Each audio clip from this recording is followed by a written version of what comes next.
You have to only get through one contraction. ये contraction है, इसके बाद मेरा ब्रेक आएगा, इस कॉन्ट्रैक्शन में मुझे सांस लेना है and I have to get through it. So ये माइंडसेट आपको लेबर में बहुत हेल्प करेगा. हाय गाइस, मेरा नाम शिवानी है and you are so welcome here at happy Holi.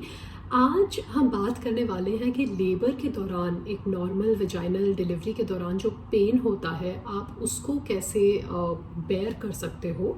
In fact चाहे आपकी डिलीवरी सी सेक्शन की है या वेजाइनल है, सी सेक्शन के बाद का भी एक टाइम पीरियड होता है when you are in a lot of pain. So basically these are some pain management techniques and some mental affirmations that you can do, और जो पर्सनली मुझे भी बहुत हेल्प किए थे. So without any further ado, let's get started. सबसे पहली चीज़ ये है कि आपको याद रखना है अपनी प्रेगनेंसी में कि आपको लेबर में चांसेस आर आपको कुछ याद नहीं रहेगा. ओके, बिकॉज आप सिर्फ कॉन्सेंट्रेट कर रहे होगे on getting through the pain. So सबसे पहली जो चीज़ आपको करनी है वो एक लिस्ट बनानी है चीज़ों की जो आप सुनना चाहते हो ड्यूरिंग योर लेबर, एंड वो आपको शेयर करनी है अपने बर्थ पार्टनर या अपने डूला के साथ. आपके बर्थ पार्टनर आपके हस्बैंड हो सकते हैं, मदर हो सकते हैं, फ्रेंड हो सकते हैं. ये इसलिए क्योंकि उस टाइम अगर कोई आपको कोच कर रहा है, उस टाइम कोई आपको अगर हेल्प कर रहा है आपके लेबर के लिए, ये बहुत बहुत हेल्पफुल हो जाता है. बिकॉज फिर फिजिकली आपको सिर्फ एग्जीक्यूट करना होता है and brain wise and mentally कोई है जो आपको एग्जैक्टली बता रहा है क्या करना है. मेरी जब डिलीवरी हुई थी तो मेरे हॉस्पिटल में जो 2 नर्सेज थी जिन्होंने फिज़िकली मुझे बहुत बहुत हेल्प किया था, उन्होंने मुझे बहुत मोटिवेट भी किया था, and along with my doula and husband of course, and उनके सपोर्ट बहुत ही इम्पॉर्टेंट रहा था. तो हो सके तो आप ऐसे हॉस्पिटल में जाइए जहाँ की नर्सेज ट्रेंड हों. तभी वो बात आ जाती है कि अगर नॉर्मल डिलीवरी वो हॉस्पिटल फेवर करता है तो डेफिनेटली उनके पास ट्रेंड नर्सेज और ट्रेंड स्टाफ भी होता है, बिकॉज उनको पता होता है कि एक नॉर्मल डिलीवरी में डिफरेंटली एक वुमन को सपोर्ट देना पड़ता है. तो definitely look for a hospital जहाँ पे ट्रेंड स्टाफ हो, ट्रेंड नर्सेज हो, जो लेबर को गेट थ्रू करने के लिए आपको हेल्प कर सकती हैं, स्पेशली वीबैक के लिए. अब बात करते हैं पेन मैनेजमेंट टेक्निक्स की. सबसे पहली चीज़ आपको ये याद रखनी है दैट पेन लेबर के दौरान एक अच्छी चीज़ है. ओके, टिपिकली क्या होता है जब हमें दर्द हो रहा होता है, हम अपसेट हो जाते हैं और हमें लगता है दर्द क्यों हो रहा है, बिकॉज दर्द का मतलब है कि बॉडी में कुछ गलत है ना. तो मेंटली हमें लगता है क्या हो रहा है हमारे साथ, एंड हम बहुत कंसर्न्ड हो जाते हैं. लेबर में जो पेन आपको होता है वो एक बहुत अच्छी चीज़ है, क्योंकि जब पेन होगा तभी बेबी बाहर आएगा, तभी आप अपनी लेबर में प्रोग्रेस करोगे.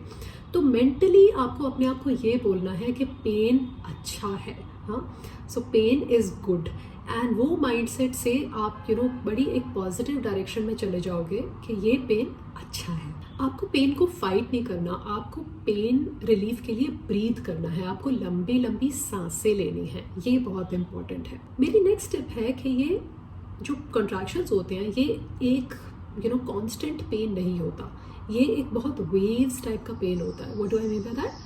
पेन आता है, फिर वो जाता है, फिर वो 45 सेकेंड्स तक रहेगा, फिर वो 45 सेकेंड्स तक जाएगा, डिपेंडिंग ऑन आपके कॉन्ट्रैक्शंस का क्या पैटर्न चल रहा है. जो जब आप पेन में हो then you have to breathe, you need to do deep breathing. और जब आप पेन में नहीं हो you have to make sure कि आप पानी पी रहे हो, आप अपने आप को सेंटर कर रहे हो, आप नॉर्मली बात कर रहे हो, आप मेंटली पेन में नहीं हो, क्योंकि you are getting a break. So you have to remind yourself कि ब्रेक आएगा एंड उसको इंटेलिजेंटली आपको यूज़ करना है. तो जब आप हॉस्पिटल जाओगे चेक होने के लिए, आपको डॉक्टर्स चेक करके बोलेंगे कि आप 1, 2, 3, 4, 5 व्हाटएवर सेंटीमीटर्स डायलेटेड हो. डायलेशन की रेंज होती है 0 से 10. 0 मतलब आपका सर्विक्स बिल्कुल खुला नहीं है, 10 मतलब बेबी इज़ अबाउट टू, मतलब बेबी का हेड दिख रहा है, and 10 is very close to the end. तो कई बार होता है आप हॉस्पिटल जाते हो and the doctor will tell you अच्छा हो अभी तो कुछ नहीं हुआ है, अभी तो बहुत टाइम पड़ा है, अभी तो सिर्फ 2 सेंटीमीटर डायलेशन है या व्हाटएवर 3 सेंटीमीटर डायलेशन. वो एक ऑफ हैंड कमेंट जो नर्सेज और डॉक्टर्स के होते हैं वो एक इंसान को बहुत ज़्यादा डीमोटिवेट कर सकते हैं, बिकॉज उनको लगता है कि जो लेबरिंग वुमन है उसको लगता है कि अच्छा अभी तो सिर्फ 2 या 3 सेंटीमीटर्स हुए हैं, मैं तो इतनी देर से ये कर रही हूँ और अभी सिर्फ इतना काम हुआ है, मैं और नहीं कर सकती, मतलब इसका मतलब इतने ही घंटे और लगेंगे. लेबर ऐसे प्रोग्रेस नहीं करता। जितना टाइम आपको 2-3 सेंटीमीटर्स पहुंचने में लगा है उतना टाइम आपको 10 पहुंचने में नहीं लगेगा। You will move faster. तो पहले पहले लेबर बहुत स्लो जाता है एंड फिर एकदम पिकअप करता है। That is number 1। So dilatation वाले नंबर को अपने आप को इन्फ्लुएंस मत होने दो। और ऑल्सो एक इफेसमेंट करके एक चीज़ होती है, वो क्या होती है कि आपका सर्विक्स कितना थिन हुआ है। तो सर्विक्स खुलना एक चीज़ होती है और सर्विक्स का थिन होना एक चीज़ होती है। तो सर्विक्स का थिन होना is also very very positive. तो हो सकता है आप सिर्फ 3 सेंटीमीटर डायलेटेड हो, लेकिन जो आपका एफेसमेंट का परसेंटेज है वो 70% आपका सर्विक्स थिन हो चुका है, 80% हो चुका है। तो उसके बाद थिंग्स काफ़ी जल्दी मूव करती है एंड वो तो डायलिटेशन को भी बहुत सीरियसली मत लो। उस नंबर को अपने आप को इम्पैक्ट मत करने दो। जो आसपास लोग बोल रहे हैं, डॉक्टर्स बोल रहे हैं अभी तो बहुत टाइम है, ये है वो है, उसको अपने आप को मेंटली मत इम्पैक्ट करने दो। एंड अपने आप को ये चीज़ बोलो, which brings me to my next point. आपको अपने आप को बोलना है कि मेरे को सिर्फ ये कॉन्ट्रैक्शन जो मैं अभी चल रहा है मेरे साथ उसको सर्वाइव करना है। मुझे अगले XYZ घंटों के बारे में नहीं सोचना है। So that is very important. हम होपलेस तब हो जाते हैं जब हमें लगता है हमें यही चीज़ घंटों घंटों तक करनी है एंड हम आगे देख के थोड़ा डिसहार्टन हो जाते हैं। But you have to only get through one contraction. ये कॉन्ट्रैक्शन है, इसके बाद मेरा ब्रेक आएगा, इस कॉन्ट्रैक्शन में मुझे सांस लेना है and I have to get through it. So ये माइंडसेट आपको लेबर में बहुत हेल्प करे। मेरा नेक्स्ट टिप है कि अपनी ब्रेक में, जो कॉन्ट्रैक्शन के बाद आपका जब पेन नहीं हो रहा है, उस ब्रेक में आपको अपने आप को हाइड्रेटेड रखना है। चाहे वो रूह अफ़ज़ा हो गया, नारियल पानी हो गया, एप्पल जूस हो गया, जो भी हो गया, नॉर्मल पानी हो गया। आपको आपकी बर्थ टीम को इंश्योर करना है कि आप पानी पीते जा रहे हो और आप रिलैक्स कर रहे हो अपने शोल्डर्स, आप जनरली रिलैक्स कर रहे हो, you are okay, you are breathing. And अपनी बर्थ टीम को आप ऐसे कोच कीजिए कि जब ऐसे हो रहा हो तो आप मुझे रिलैक्स करने को बोलिए, क्योंकि हम ऐसे स्टिफ हो जाते हैं पेन में एंड उससे भी फालतू में दर्द होने लग जाता है बॉडी में। तो your birth team can tell you to relax your shoulders, relax your jaw, relax your hand and आपको पानी पिलाते रहें, आपको इंकरेजिंग चीज़ें बोलते रहें। तो बर्थ टीम का बहुत बहुत बड़ा कॉन्ट्रीब्यूशन होता है ये लेबर में। मेरी नेक्स्ट टिप स्पेशली उन लोगों के लिए है जिनका लेबर किसी भी टाइम स्टार्ट होने वाला है एंड वो लेबर पेन से थोड़ा सा हो सकता है घबरा रहे हैं। ये कई लोगों के साथ 3rd ट्राइमेस्टर में होता है, कईयों के साथ पहले से ही शुरू हो जाता है। बट अगर आपको यू गेटिंग कोल्ड फीट के कैसे होएगा, इतना दर्द होता है, लोग फुलाना ढमकाना ऐसे बोलते हैं, तो कैसे होएगा। माई टिप फॉर यू इज़ कि अपने आप को इनकरेज कीजिए, अपने आप को अपनी स्पेसिफिक स्ट्रेंथ्स बताइए।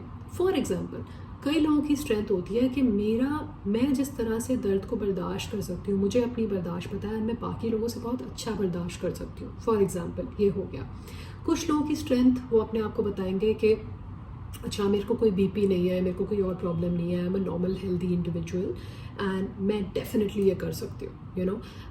आप ये भी अपने आप को बोल सकते हो कि जब मेरे को पहले दर्द हुआ है या मेरा ये फ्रैक्चर या जो भी हुआ था, I was able to survive that.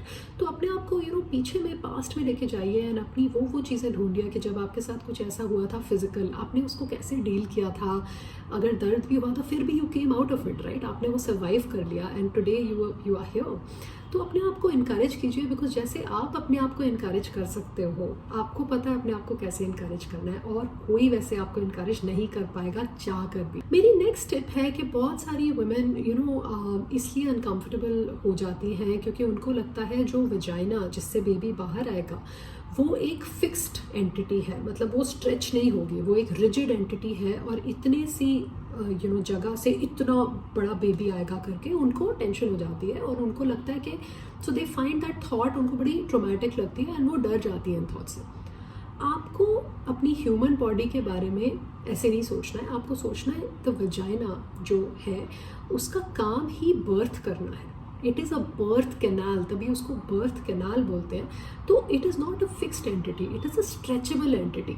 तो you need to really look at it like a stretch होता है फिर वो वापस आ जाता है and that is how for years and years babies born हुए हैं। तो अपने अपनी बॉडी को अगर आप वैसे देखोगे, अगर आप अपने सिस्टम को वैसे देखोगे कि baby will come and it kind of flows, you just have to breathe the baby out, अगर आप ऐसे विजुलाइज करोगे तो आपको डर नहीं लगेगा। आप बहुत कॉन्फिडेंटली आप बेबी को बर्थ कर पाओगे एंड अपने आप को कॉन्फिडेंटली हैंडल कर पाओगे। मेरी नेक्स्ट टिप है दैट लेबर में हमें बहुत लो लगता है, क्योंकि हमें लगता है कि I am the only one doing this, and हमें बहुत लोनली लगता है कि मैं दर्द बर्दाश्त कर रही हूँ, मतलब मुझे दर्द हो रहा है, मतलब जो आसपास आपको लोग बोल रहे हैं उन्हें तो दर्द नहीं हो रहा, उन्हें क्या पता, है ना। You need to realize that आप और बेबी एज अ टीम काम कर रहे हो। आप अगर दर्द बर्दाश्त कर रहे हो, आपको शायद पता नहीं है, लेकिन बेबी को शायद उससे भी ज़्यादा दर्द हो रहा है और उसको ज़्यादा एफर्ट लग रहा है निकलने के लिए। कोई इसके बारे में बात नहीं करता, बिकॉज ऑब्वियसली बेबी तो रो के ही बता सकते हैं, उनको क्या, वो कैसे बताएंगे कि हमें आने में कितनी दर्द हुई थी, राइट। आपको विजुलाइज करना है कि, और आपको अपने आप को बोलना है कि बेबी और मैं एक टीम है। बेबी अपनी पूरी कोशिश कर रहा है या कर रही है बाहर आने की, एंड मेरा काम उसको बस ब्रीथ करके बाहर निकालना है। एवरी टाइम मुझे पेन होता है, वो एक मेरा एफर्ट है बेबी को बाहर निकालने के लिए। तो इससे भी आप बहुत पॉजिटिव फील करते हो। उस पेन का कोई मतलब बन जाता है कि जब पेन हुआ है मतलब बेबी बाहर निकलने की कोशिश कर रहा है, पेन हुआ है मतलब बेबी बाहर निकलने की कोशिश कर रहा है। तो दीज काइंड ऑफ पॉजिटिव ये वाइब्रेशंस जब आप अपने लेबर के साथ एसोसिएट करते हो, फिर वो लेबर का जो नेगेटिव एक पेन और ये कॉनोटेशन होता है, वो आप साइड में हटा के आप उसको पॉजिटिवली एम्ब्रेस कर सकते हो। और ये सब आपने करना कब है, इस सब की प्रैक्टिस आपने करनी है अपनी प्रेगनेंसी में, क्योंकि एक बार आप लेबर में चले जाते हो फिर ये सब कुछ याद नहीं रहेगा।